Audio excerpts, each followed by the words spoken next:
여러분, 전세 만기일은 코앞인데 집주인이 갑자기 연락 두절된다면 상상만 해도 등골이 오싹하죠. 진짜 내 피 같은 보증금, 이거 어쩌나 싶고 스트레스 장난 아닐 겁니다. 하지만 너무 걱정 마세요. 오늘 해설에서는 이렇게 집주인이 잠수 탔을 때 쓸 수 있는 아주 합법적이고 완벽한 법적 치트키를 알려드릴게요. 자, 어떻게 내 권리를 되찾을 수 있는지 바로 들어가 볼까요? 보통 보증금 돌려받으려면 먼저 나 이사 나갈 거다 라고 계약 해지 통보를 해야 하잖아요. 그래서 내용 증명을 딱 보냈는데 집주인이 잠적해서 계속 반송이 된다. 와, 이러면 진짜 골치 아파집니다. 통보 자체가 안 된 거니까 보증금 반환 소송도 못 걸고요. 이사 갈 게 꼭 해야 하는 임차권 등기명령 신청, 이것도 안 됩니다. 심지어 HUG 전세보증보험 드러났어도 해지됐다는 증빙이 없어서 돈을 못 받아요. 그야말로 발만 동동 구르는 상황인 거죠. 자, 오늘 살펴볼 내용들입니다. 상대방이 잠적했을 때 문제점부터 시작해서 우리의 구원투수인 공시송달 제도, 필수 신청 요건, 전자소송으로 아주 쉽게 신청하는 방법, 그리고 마지막으로 언제부터 효력이 생기는지 주의사항까지 핵심만 빠르게 짚어보겠습니다. 첫 번째로 상대방이 아예 잠적해버렸을 때 부딪히는 그 엄격한 법적 현실부터 짚고 넘어갈게요. 우리나라 민법이 의사 전달에 있어서 좀 엄격하거든요. 기본적으로 도달주의 원칙이라는 걸 따릅니다. 그러니까 내가 보낸 내용 증명을 상대방이 직접 물리적으로 받아야만 법적 효력이 생긴다는 뜻이에요. 집주인이 야반도주라도 했으면 내 통보는 그냥 허공에 흩어지는 겁니다. 자, 그런데 여기서 등장하는 게 바로 공시송달이에요. 이건 법원 게시판에 서류를 딱 붙여놓기만 하면 상대방이 직접 받은 거랑 똑같이 쳐주는 아주 마법 같은 제도입니다. 그럼 두 번째, 이 법적 구원 투수인 공시송달 제도가 도대체 뭔지 본격적으로 파헤쳐보죠. 이게 무슨 편법이나 꼼수가 절대 아닙니다. 민법 제113조에 아주 명확하게 나와 있는 여러분의 정당한 권리예요. 법조문을 보면 표의자가 과실 없이 상대방을 알지 못하거나 소재를 알지 못하는 경우 민사소송법 공시송달 규령에 의해 송달할 수 있다, 이렇게 쓰여 있습니다. 이 단단한 법 조항이 오늘 우리가 쓸 치트키의 확실한 근거가 되는 거죠. 풀어서 설명하자면 이렇습니다. 의사표시의 공시송달이라는 건 서류를 도저히 전달할 방법이 없을 때 법원이 대신 서류를 보관하고 이런 서류가 있다고 게시판에 올려버리는 거예요. 그러면 법적으로 상대방한테 서류가 무사히 도착했다라고 쳐주는 겁니다. 한마디로 집주인이 연락 끊고 잠수 타도 우리는 합법적으로 계약 해지 통보하고 내 보증금 돌려받을 준비를 시작할 수 있다는 뜻이죠. 세 번째, 그렇다면 이걸 신청하려면 뭐가 필요한가? 가장 중요한 필수 요건들을 알아볼게요. 여기서 가장 중요한 키워드가 바로 무과실입니다. 이거 진짜 중요해요. 법원 입장에서는 네가 집주인 찾으려고 진짜 할 수 있는 노력은 다 해봤어? 이걸 깐깐하게 묻는 겁니다. 내용 증명 딱 한 번 보내보고 반송됐다고 바로 공시송달 신청하면요, 100% 기각됩니다. 내가 집주인을 찾으려고 최선을 다했다는 걸 철저하게 증명해야 해요. 그럼 그 노력을 어떻게 증명하느냐? 딱 3단계만 기억하세요. 1단계, 일단 원래 알던 주소로 첫 내용 증명을 보냅니다. 2단계, 이게 수치인불명이나 폐문부재로 반송되잖아요? 그럼 그 반송된 봉투랑 계약서 챙겨서 주민센터로 가세요.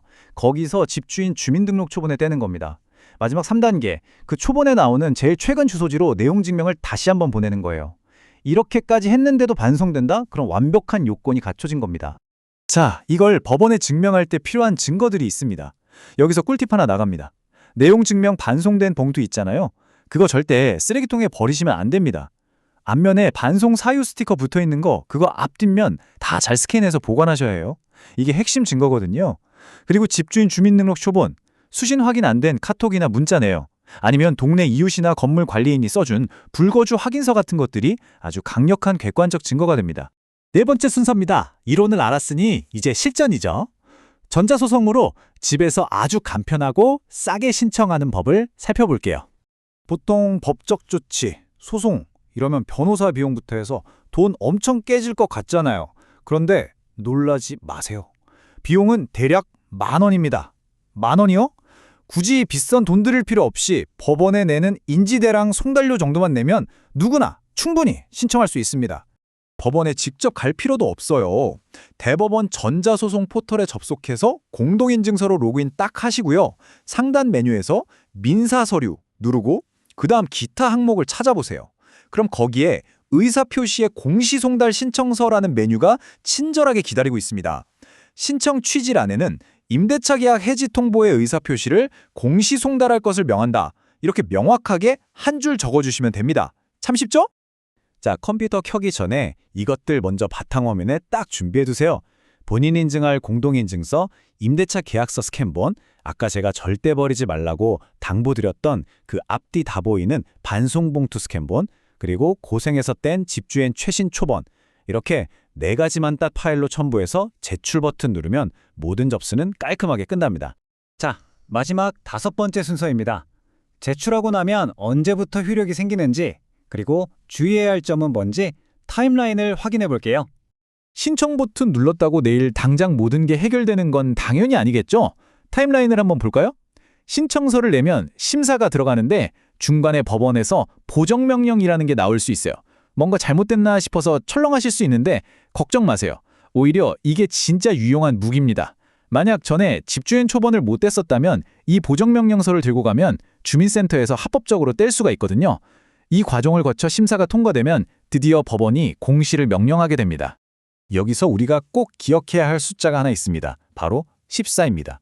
법원이 게시판에 딱 올렸다고 그날 바로 효력이 짠 하고 나타나는 게 아니에요.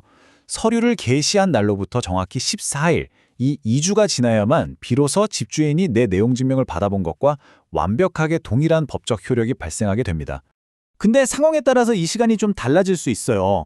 동일한 사람한테 2번째로 공시송달을 하는 거라면 게시한 바로 다음 날 효력이 생깁니다. 빠르죠? 하지만 보통 처음 하는 국내 거주자라면 아까 말씀드린 14일을 기다려야 합니다. 그리고 만약 집주인이 아예 해외로 날랐다, 이민을 갔다 이런 게 확인되면요. 안타깝지만 효력의 발생할 때까지 무려 60일이라는 꽤 긴 시간이 걸립니다. 이걸 감안해서 미리미리 전략을 짜야겠죠. 여기서 전문가들이 알려주는 꿀팁이자 주의사항 나갑니다. 이 공시송달 절차 자체가 짧게는 한 달에서 길게는 석 달까지도 걸릴 수 있거든요. 그러니까 계약 만료되기 4에서 5개월 전부터는 미리 내용증명 발송을 시작하셔야 안전합니다. 특히 HUG 보증보험 청구하시려 오는 분들은 정상적인 계약 해지 증빙이 필수니까 이 제도를 무조건 쓰셔야 해요. 그리고 진짜 특이한 경우인데 만약 집주인이 교도소에 수감되어 있다? 이 사실을 알게 되면 공시송달은 기각됩니다. 그때는 해당 교도소장 앞으로 직접 송달을 해야 한다는 점 참고로 꼭 알아두세요. 자, 잠적해버린 집주인, 그리고 자꾸만 반송되어 돌아오는 우편물. 정말 눈앞이 캄캄하고 화도 많이 나시죠? 하지만 잊지 마세요. 집주인이 꼭꼭 숨어버린다고 해서 내 돈을 돌려줘야 할 법적인 의무까지 사라지는 건 절대 아닙니다.